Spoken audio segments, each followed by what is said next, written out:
And in my mind, I'm like, wait a minute, this is, you might be onto something here. This was like distributed energy storage. It's fast charging, it democratizes adoption. It really creates a solution for people who are completely excluded from the solutions that are really out there now. Like, okay, yeah, sure. And so when it came time to rank, the sort of teams you want to work on, I, of course, ranked ElectricFish as number one on my list.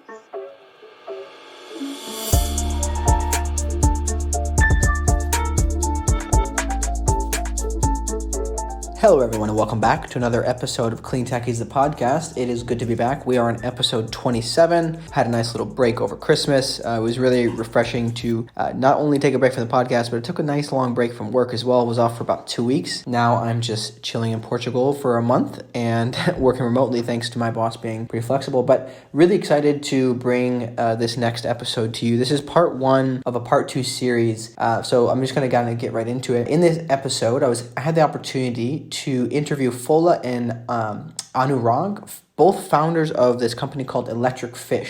They recently were recognized by Forbes for the 30 under 30 list for 2022 under the energy sector.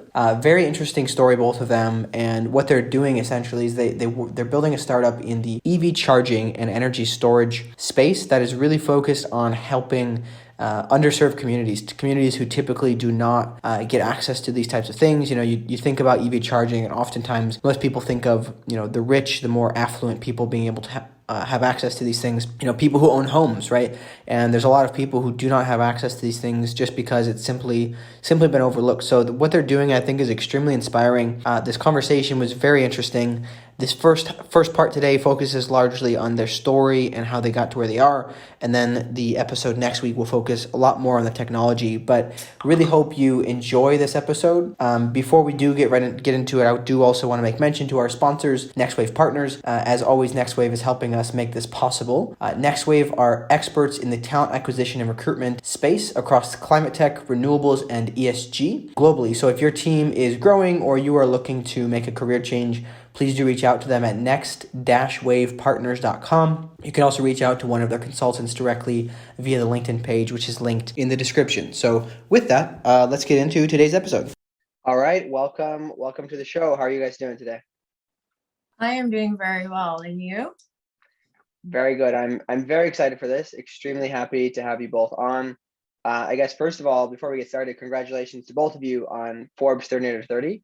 What a really amazing accomplishment. And I think from our initial conversation a couple weeks ago, two very, very well-deserving people to receive that. So I guess let's get started with kind of basic introductions. I wanted this will be obviously a two episode series here, so we can take a little bit of time to just hear from both of you individually on your stories. Kind of, I think let's focus on how you ended up in climate tech in general, and what kind of the turning point was at some point where you realized that you wanted to dedicate your career to this. Okay, you want to go first? Yeah, sure. Exactly one is what time is difficult to pinpoint over our whole career journey. Started with being more interested in tech itself, like engineering, but the whole goal to move, over time, develop this insight that whatever process you can use should be for basically letting us live more on this planet because we are destroying it at a very fast speed. And I think I found my niche in batteries, which is the thing which we need to move towards renewable energy. So yeah, that's pretty much the story. Over time, we figured out what should be the mission, and I actually do have a path to do it. And I found people like Fola to work with me. Why don't you go next, Fola? Yeah, it's been an exciting journey working with AK so far, a year and a half and counting. But for me, I think, I don't know that there was one particular moment. It was continuous. I guess kind of built up to it. I studied back in Nigeria for undergrad, and it's an oil and gas rich country, and I was studying chemical engineering with some expectation of working in the oil industry because it's a large employer of labor over there. And somehow, thought natural gas kind of is the future, but was aware of climate change and thinking perhaps there's a way to use gas more sustainably. I had the opportunity to, work offshore for an internship during undergrad, and just seeing the stack go continuously flaring gas was just like, oh gosh, that looks scary. That does not look good. And figured, okay, I want to try to figure out a way to help, the country realize its development goals, using resources it has, but in a sustainable way. That kind of led me down the path of like figuring out what are all the technology options out there. I feel like I want to go to grad school and study more, and just, I guess, transition more into energy systems and studying that. And it was during the grad school journey that I met AK. So I don't know, kind of built into it. Interesting. So maybe, could you talk to us a little bit more about maybe the background and kind of the journey that led you to, obviously you said you were interested in technology initially, but then came to realize that battery systems were a kind of a good niche for you to get into. I'd be keen to kind of follow the thought process, because I think there's a lot of people going through this journey right now, and they'd probably be keen to hear that as well. All right. So organically, I started my career in undergrad working for a racing team. I was the president of the club. In the final year, we used to build off-road racing cars it's called Baja. I think some people know about it. You build off-road student competition, building off-road cars to race them. And my division was powertrain. So basically designing the whole transmission system. That's what I worked on for first braking, then powertrain. And powertrain, when I finished college and started working for a company in India, it was a Volvo subsidiary, Aisha Motors. I was in the transmission division, mostly working towards just automating stuff like AMTs versus manual transmission. And that is when they started building the first electric truck. And I was like most of the financial division, so I got into actually contribute to it, even if it was a third-party development. And that is where I guess I was going to go to graduate school anyways. I guess that was the plan. And I got into just understanding what is the most difficult piece in electric propulsion, right? Motors have reached pretty much a lot of development levels. Tesla is doing still some more work, cutting 0.3% or something. But I guess the batteries was the upcoming figure, and they're difficult, right? That's most interesting thing about batteries. They're basically a block box. You put them in, put some chemicals in, and I just let them. You can't directly measure the state of the battery. You just have to predict it according to different current and temperature conditions, right? And faster there's something called Picard's law. I guess it's too technical, but like the faster you discharge a battery, lesser capacity does it have, right? You wanna discharge battery slower, so they end up with having large capacity. Lithium-ion batteries are way better, but still. It's just the complexity interested me to excited me to go to pursue that in my master's, and then got into mathematical modeling. How do you predict all the electrochemical behaviors? And the journey was fun. I guess it's been a long journey. When you guys get bored, let me know. I can switch track. No, I think this is interesting. I think that this is not uncommon of people to have this kind of longer experience. So you can feel free to continue. I appreciate the technical things. I like to learn. Okay. All right. So got into electrochemical modeling, some mathematical definitions. What I did was to basically predict aging of batteries, so made the mathematical models more complex, adding more equations to them. So I started working for BMW just after that. It was such a lucky break. They literally it was an internship, and they told me that we are looking for doing something exactly what you're doing at your master's. I basically had to pursue exact thing here for BMW electric cars, right? Because the way they used to predict battery models or battery states were by equivalent circuit models. So you just take the data, fit the data into a capacitor and a resistor, put in parallel, and you just tune the parameters. But you can use physical equations to actually predict that, right? Differential equations. But it's difficult to solve those differential equations on a computer, on a automobile, because it's much lesser computationally capable. Because you want to save energy. The more you burn compute, the more energy you waste. So yeah, that was my role at BMW. I worked on that, and I ended up using quantum computing for trying to predict battery variables. That was the most amazing thing ever. I continued my internship for doing that. But yeah, this like much feels. This technology was just exciting, and that is when I actually went to San Francisco. I had this idea about we have fast charging is already there. Was the insight which I built, and ended up just meeting everybody, all my co-founders, to start this idea, which we'll talk more about. Yeah, absolutely.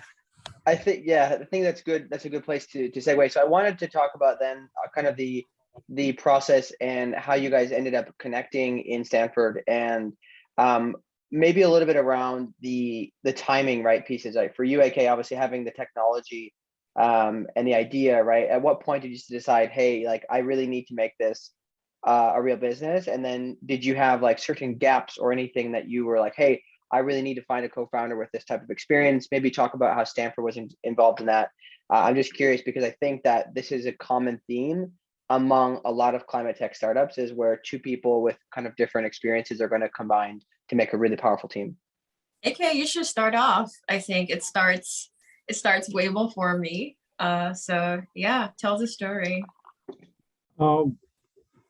Like starting, I pitched this company at a San Francisco hackathon, right? It was a 3-day business competition when you make a business model in 48 hours.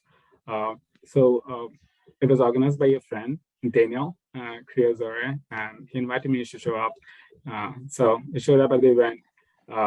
Actually ended up making a team. We won the champion competition with first. So the team stuck together.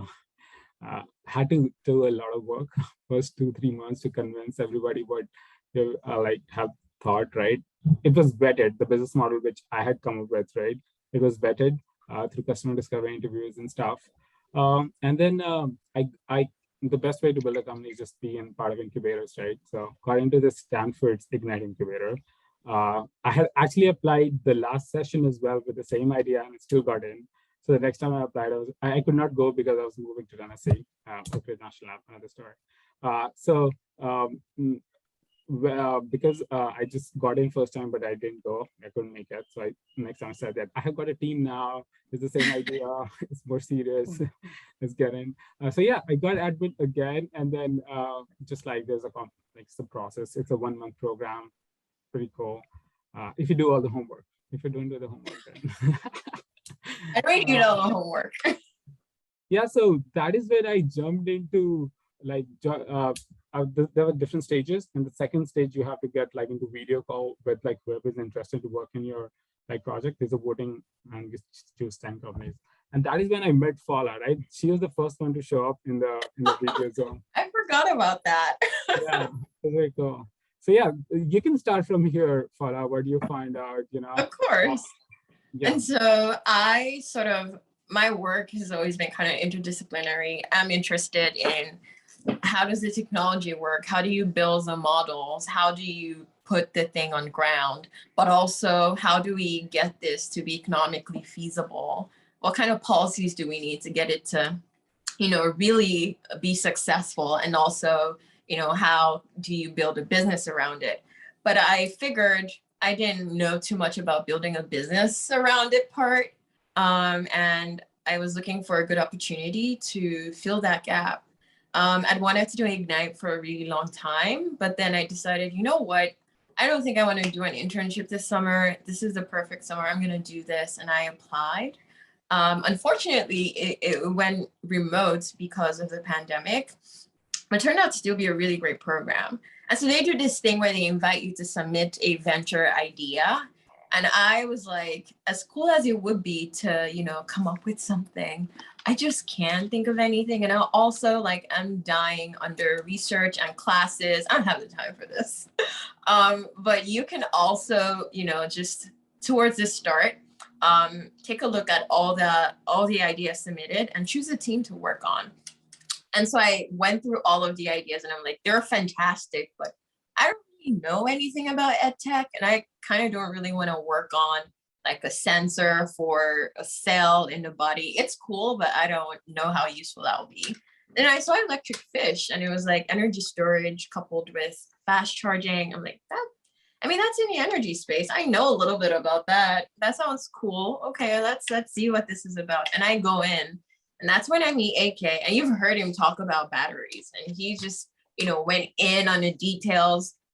And in my mind, I'm like, wait a minute, this is, you might be onto something here. This was like distributed energy storage. It's fast charging, it democratizes adoption.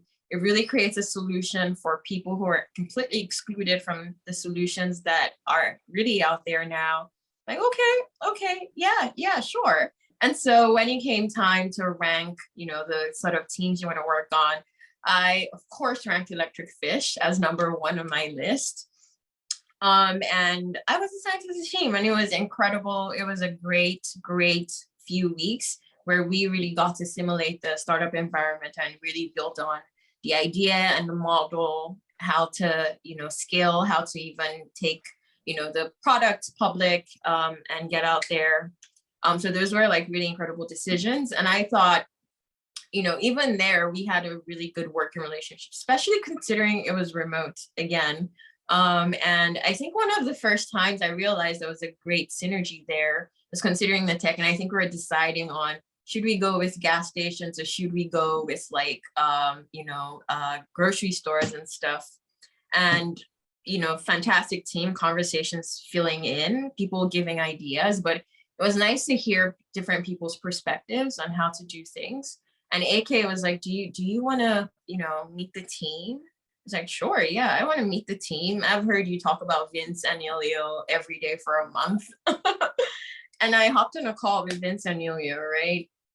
And it was just this, I talked to them, heard their stories. They are so impressive, so fantastic, shared ideology and philosophy. And it was just this focus on really building an impactful product, something that would change the game and would really create access for billions of people and building out this reliable energy system that would be all inclusive. And so I was like, okay, this is great. I don't know how this is going to work with my PhD. I don't even know how this is going to work with immigration stuff. I don't know anything about startups, but this is fantastic. Let's jump right off this cliff. So that I guess was how I got in on the ElectricFish family. And that was, I think, August of last year, August of last year. It's been fun since. Very good. That's quite the exciting story. I think it's very, I guess, just interesting and great to see that there is, this incubator process, right, that has brought you guys together to do this. I'm assuming there's many other programs out there doing similar things. So I'd be keen to now move on to the product itself. So a couple of things that it'd be if you're able to kind of describe to us the general landscape of what the electric vehicle charging side of things looks like, and then how your product is kind of fitting into this or maybe improving it. And I'd also like to have you guys talk a little bit about the how you mentioned making sure there's access for everybody, right, to have access to this technology. So if you could just give us the groundwork and then into your technology would be really helpful. Absolutely. I can start off, Fola. Yeah, go right ahead. The charging piece about the behavioral virus, and then Fola obviously can talk about access piece because she does it best. My point about fixing EV charging experiences, like you just need to blend with how the consumers use gasoline cars right now. Technology is almost there. People used to talk about cost of cars, but that's almost at parity as well. Um, Generally, as we move towards early adopters to early majority, there's this big chasm of behavioral barriers. Currently, EV charging solutions, even if Electrify America and others, can charge at 350 kilowatts, and that's the charging rate which is really required to move. The current point is we perceive gasoline vehicles to charge from 0 to 100, but electric cars don't want to charge 0 to 100. They want to charge between 20 to 80% for the longevity of the battery, and they charge fastest during that time. So filling up the tank should not be the goal, and we should not just promote behaviors in which people leaving their cars there for a longer time in specific urban city environments. Intercity is different.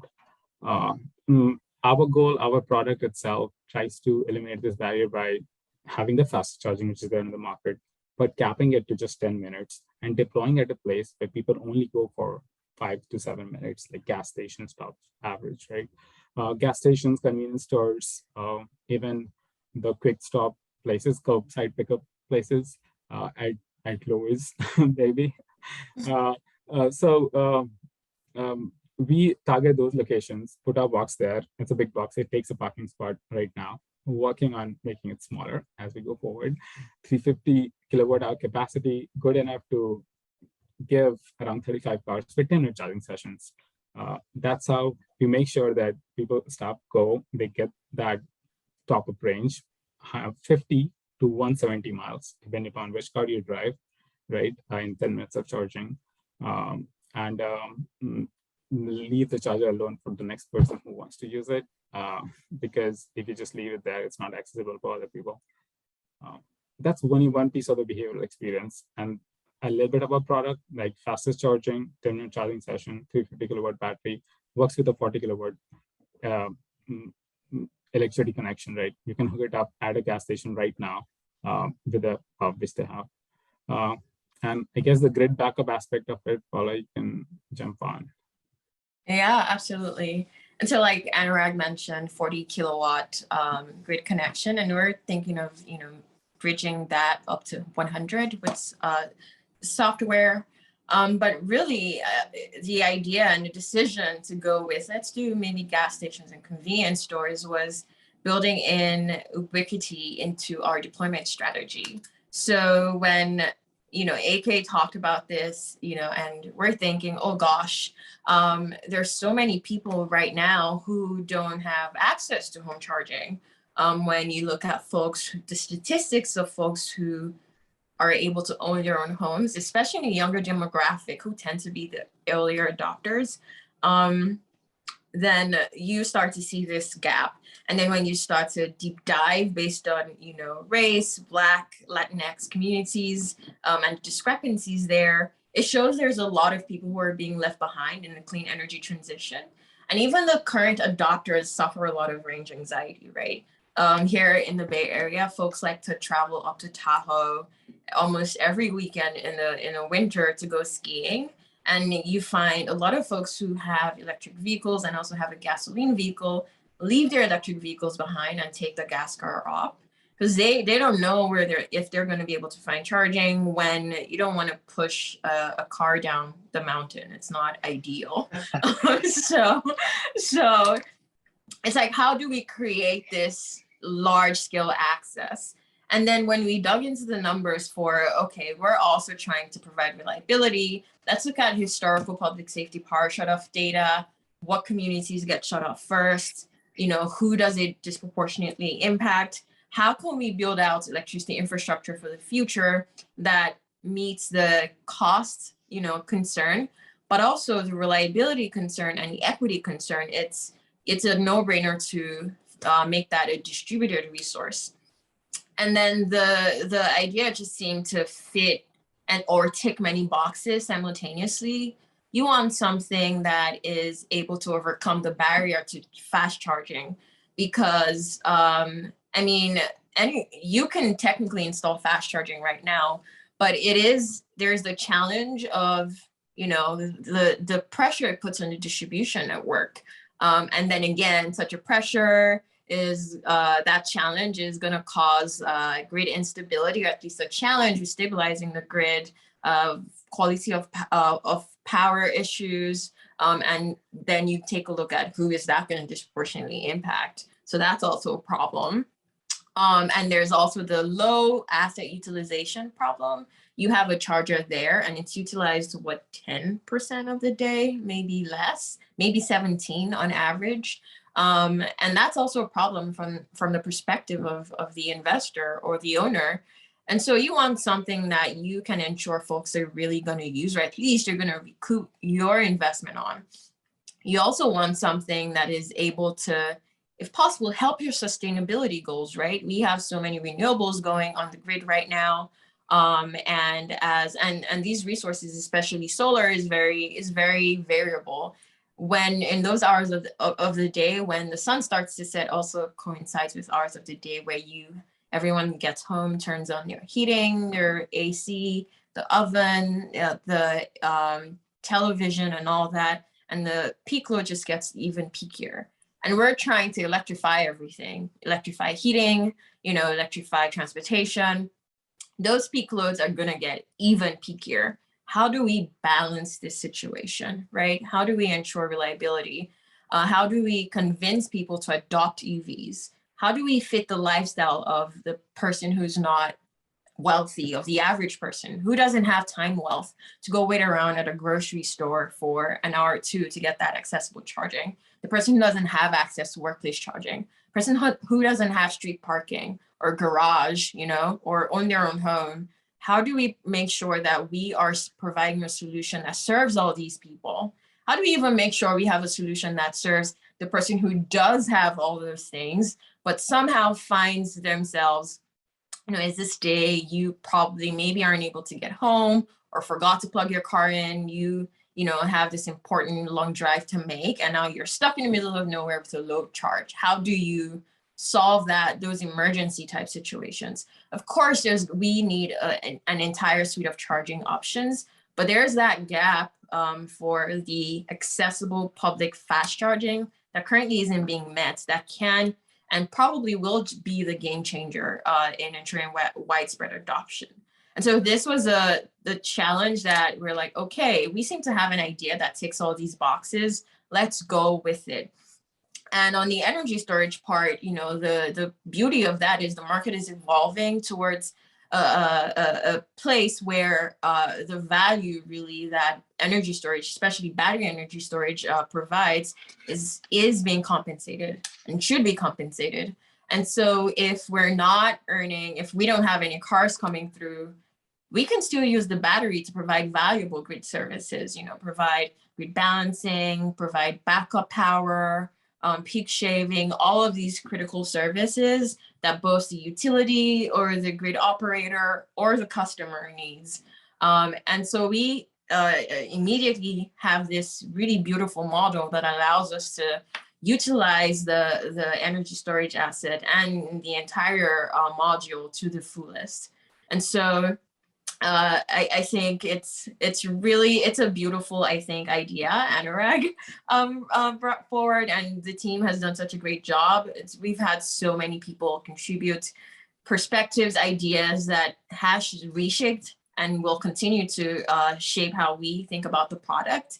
But at the foundation of it is, how are we advancing our clean energy goals? How are we making sure we're actually solving the problem we want to and not contributing to it in any way? How are we making sure we're not creating feedback sort of issues? And how are we focusing on equity every step of the way in our solution, in the design of the product, in our model, in the financing options that we offer? How do we make sure we stick to our core values? So I guess that's how we keep thinking about the product. And that's what it is. This is interesting. So could you there's a lot of things, I think you guys have dropped a lot of knowledge here. I'm trying to make sure we get to unpack a little bit of it. Let's focus maybe on initially when you guys are targeting where to potentially pitch this product to, right? Who you're going to sell to. I'd be curious to know the thought process there to ensure that, you're making it equitable, that it's in the right locations, that it's helping the right people. Could you walk us through that process? If you want to chat about core score, yeah. Core score. Yeah, so core score is a tool which we built a year before, which uses specific data sets. First, start with a base data set of hosting capacity of the grid. Hosting capacity is a technical term, which means like what is the flexibility of the grid to absorb generation and providing power, right? Sort of a metric of that. And we use that as a base data set, which California utilities have open source access to, and use other parameters of where exactly EV shows are going to show up, like using traffic to traffic data, peak to peak data, and in-house probability of outage based on climate data, and socioeconomic indicators on which kind of communities live where. And we just assign weights to them to figure out what are the hotspots where we have to deploy these stations. And the goal is to be a service provider. We lease these units to gas station owners. It's a mix, 70-30%. Let's say 70% leased out. Unless in the first year nobody's gonna just buy upfront units without this proven up other business model. So we lease them out. The goal is to put 30 in the next year at a circle of gas stations. Either Southern California or Northern California, the goal is to deploy up to 20 of these stations. We lease them out, so we need to raise debt as a company to fund these units, basically a 5-year loan. And pays off in 3 years, for us, the ROI of each units. Basically serve capacity to the grid, and when the grid is weak, it makes more financial sense. And disadvantaged communities make financial sense because there's certain incentives available only for those regions to deploy energy storage. So just a mix of all that, we try to prioritize and deploy these. Just want to make communities robust. We haven't talked about the backup aspect of it. It's slightly away. It's difficult to paint a vision, but we will come to that. Am I missing something about deployments?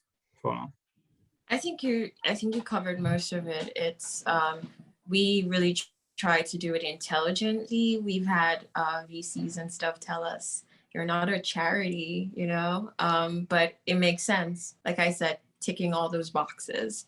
We go take a look at the grid. Where is it most vulnerable? What is the hosting capacity here? Where can we provide value? Who lives here? Who are we serving, or will we be serving? What is their traffic flow? What is their vehicle ownership data like? And how can we scale according to that? What is historical public safety power shut off in this area? Sort of getting a sense for, this is where we can provide valuable grid services. This is where we need, or EV charging demand is needed. This is how we co-optimize those two things, and to site our products in a way that's smart, that's intelligent. And of course, the model keeps readjusting the weights upon which it's built, so that we keep improving our ability to predict where we can provide value. Got it. That makes sense. So one thing I'm curious about too is the install process with these, right? So when you guys select a place that kind of intersects at these different areas, right? The Venn diagram essentially of the different areas you're looking to serve. What does the process look like for connecting? I know you mentioned that it sounds like there's no upgrade costs required because we're looking at the same energy flowage. So could you talk about that process and what it looks like for the gas station, for example, leasing this equipment? So we are just building our next 20. The goal is to deploy in December 2022. That's how much far we out for our first deployments. Currently, because for us to just start serving charging demand, it's in terms of electrical utility is very simple. You just hook up to the power service which is available. Trying to get a service that size, it's just even 2 days for Northern California standards. But yeah, we do have to provide backup power as well, which is technically a infamous term called net metering, right? Because basically, if you have more solar and you're generating more solar when the grid already has solar, you want to put energy back, then you basically have to pay utility grid for it. Not everywhere, like that's how it started. But we need to feedback, but we will feedback during good times, right? Because we have that buffer. We store energy when it's surplus and can put it back when it's stressed, right? So it generates revenue, but it's just the permitting process for a net metering connection is slightly long, 2 months right now, right? Literally, there's not directly a specialized application exists. I think PG&E put battery-based permit application, like net metering battery-based, but it's just like it's not a standardized process right now. Solar is, but for batteries, it's pretty new. That's what we are trying to do here. So that process takes like 2 months. It's difficult to get without a solar. We don't have solar. Yeah, apparently we have solar tied to it. So that's what could slow down the deployment. But to get the EV charging life is pretty simple, right? You just hook up with the connection, you start serving sessions, serve 10 minutes so that you don't run out of juice, right? And it's very central to the charger being available. I'm repeating myself here, but yeah. Yeah. Is there any? Oh, Go ahead. No, go ahead. I was just going to say, just to add to that, so like AK mentioned, the net metering program was originally meant to help accelerate solar deployment, but it was expanded to include sort of standalone energy storage, but it's taken a while to catch up to figuring out how to streamline the permitting process and timelines around that. And it is, they need to come do a number of site inspections just to make sure, because you're sending power back to the grid. I think in the next few months, that process is going to be streamlined. They do have sort of stuff in the pipeline working towards cutting down those interconnection times, because they are really trying to accelerate deployments really quickly. But just to reiterate, we are sort of plug and play, no trenching required. Drop the product there, connect to, all you need is kind of like a pole, right? Anurag, if I'm not mistaken, with the meter connected. And so it's a really fast process. Comparatively, sort of status quo, fast charging, permitting, installation takes upwards of a year. So it's really cutting down those permitting times. And we anticipate we're going to be able to shorten it significantly, even to less than a month in a few months. Interesting. That'll be exciting. I think that we'll get into that in a little bit. The regulatory processes. I think that's a very interesting example we'll be able to pull on. Maybe one final thing is: are there any data points yet on, say for example, we're talking about gas stations a lot, that implement or install a few electric chargers? Do they have any? Is there any data that talks about the increase of business or traffic that they might have to that site? Again, I'm assuming California is maybe a bit more advanced than Wisconsin, for example. I mean, that's a really fantastic question. I wouldn't say that there's a direct data set that would show that, because this is a new model. Mm-hmm. But one would, we extrapolate, right? There's progressively lower and lower margins that these businesses are facing just because of the electrification of light duty transportation. And they get the majority of their margins from sort of folks who come in, stop by to buy something while filling their tanks. And even from the sale, the kickbacks they get on the sale of actual fuel. And so it's a no-brainer that as we deploy EV or adopt electric vehicles more, those margins are dropping.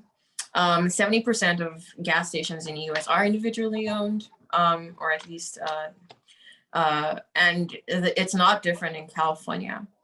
And when one looks at that, most of them are small businesses, sort of hearts of the community. There are jobs at stake, and they're currently being disrupted. And the chargers, sort of vehicle chargers going out right now, are not going to those spaces. They're not being owned in any way or in any way that compensates these small businesses for value being lost. And so what we're trying to do is, how do we augment their income and give them a footing in sort of the clean energy future that we're all building out? That's very interesting. I think that's great to hear, because obviously that's a lot of the people like I grew up around when we first talked, I told you guys about my story, and a lot of people just feel that the jobs are being taken away. So I think that that's interesting that you're trying to, and I think with the financing model, it sounds like you're also making it very possible for small business owners to actually be able to capture that value rather than just it being, going off their books entirely. So I think maybe just a couple more questions here on the product side. During this process so far, what have been like the biggest challenges that you have run into, whether that be on customer side, technology, et cetera, just anything that really stood out to you as a big challenge? I'll let you go first, AK. Yeah, it's an interesting question. Was pondering over it. Like towards product development, if I talk about we're building this, we're building something cutting edge, 350 kilowatt. It's a big battery sitting inside urban environment. You have to make sure it's safe. We still don't know like a best way to how to quench a battery fire. If a car is burning, you just throw water at it, keep throwing water at it. There's no way to quench fire. So basically the best way to let it burn, that's what we are learning towards product development process, how to make safe units. We are a startup building such a high voltage device. It's you need some technical resources as well. I guess towards product development, we have way to go, and that's why we are raising our seed Jan to March. Today I shipped our unit. Like I'm actually driving to LA tonight because our deployment will be live in Christmas in Los Angeles, right? So it's fun times. We built this. There's going to be a Christmas video coming out. This podcast is coming in January, so it should be out by then. That's one of the product development challenges. When I look forward, I think about finance. The big number, right? 16 terawatt hours of energy storage is required all across the country. I don't know by when, right? Everybody tries to either push it or accelerate it, depending upon the environment. If you just translate sheer all capacity to our numbers, it would be 42 million, right? Obviously, you don't need just our units. There'll be multiple form of storage. But even if you build 2%, 1 million of these units need to be built. We have to figure out how exactly we'll get capital for deploying all this. How to figure out how many are leased, how many are sold. So that's looking forward. We have to figure this out. Follow. Yeah, I think you've asked a very, very interesting question. I think about three things right now. One of them is in terms of debt financing, making that work. The other is, I would say, is in terms of, I guess, cutting down on the cost per unit or increasing, optimizing significantly our utilization and revenue streams. I will talk a little bit about the second first, which is right now there are incentives, regulatory incentives that we get, kind of like the LCFS, the SGIP incentive that augments our revenue streams. But those are being phased out. They're not going to be there forever. And so we need to really be able to cut down on, as we scale, of course, economies of scale are going to play in, but we need to be able to cut down on our, even more on our production cost per unit. And another thing is being able to capture as much of the value stream from the energy storage services that we provide as possible. And the market has a long way to go to catch up as well, because there is just so much value, so many services that the unit is capable of providing that are currently not being compensated. Of course, regulators have realized this and we're working towards it, but we all know how sometimes slow the regulatory process can be. And then when it comes to capitalizing on what we have, it's how do we do this intelligently with data? It's in order to do things intelligently, it's expensive. You need sort of a lot of automation, but at the same time, it's kind of like this chicken and egg problem.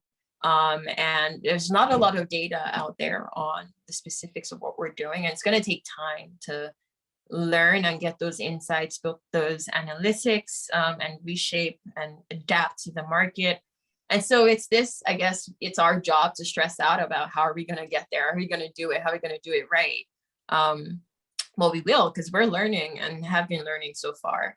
In terms of debt financing, I guess it's really linked to the first part. But we do need to be able to access debt to scale really quickly, and also to be able to, design models that are accessible to our customers. And it's not just the accessing debt, it's accessing cheap debt, or at least not very high interest rate debt. And we need to demonstrate quite a bit of these things first.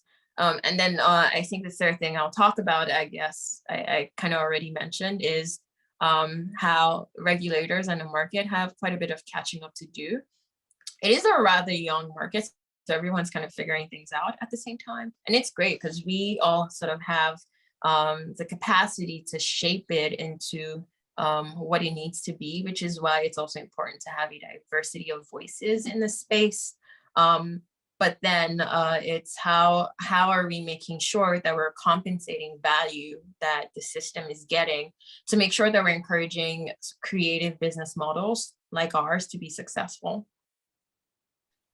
Yeah, no, I think that's quite interesting. I think the business model aspect has been a very key factor from what I've seen with most of the companies that tend to do very well. So I think that's very interesting. I think if there's anything else you wanted to add on the product, otherwise, I think this is a good spot to take a quick break and then we can come back for the other things, unless you have anything else to add.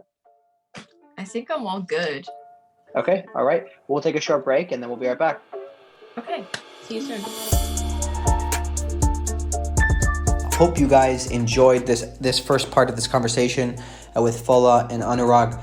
Do come back next week for the rest of the conversation. As always, it'll be coming on Thursday. In the meantime, if you are looking to get involved and stay more engaged, please consider subscribing wherever you are listening to your podcasts, especially if you're listening on Apple. We would love for you to give us a review. It really helps for us to gain and grow the reach of this, helping to educate more people. Along that lines, we also please ask that you share this with somebody who might find it interesting. Maybe there's somebody who's been kind of skeptical of the space, and this could help push them over the edge and help them to realize kind of the economic benefits to doing this. You can also check out and learn more about ElectricFish going to their website. Again, link in the description. You can support the show. You might consider joining our Slack channel if you're looking to get involved and have a little bit more direct discussion with other professionals in the space, or ask me any questions. And then, of course, you can sign up for the newsletter, which, by the way, right now we are doing a special 30-day sustainability challenge. So we're sending out a daily newsletter with just a short tip on a little bit, a way to live a little bit more sustainably. So I'm doing that with the help of Randy. So really appreciate her efforts there, but it's a very interesting thing that you can do to help start the new year off right and kind of build this habit of sustainable thinking.